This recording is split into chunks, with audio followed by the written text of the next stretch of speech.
అలా అని చరిత్రని ప్లాన్ చేసి బ్లూ ప్రింట్ తీయలేము.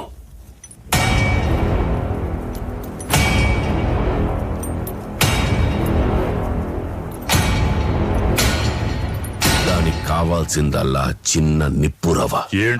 ఆ రోజు కార్చి చంటుకుంది. శబ్దం పగిలి ముక్కలవుతున్న భీకర దృశ్యం. అలలెగసిన తడి అలజడి ఆగ్రహ తేజమై రూపు దాల్చిన సత్యం.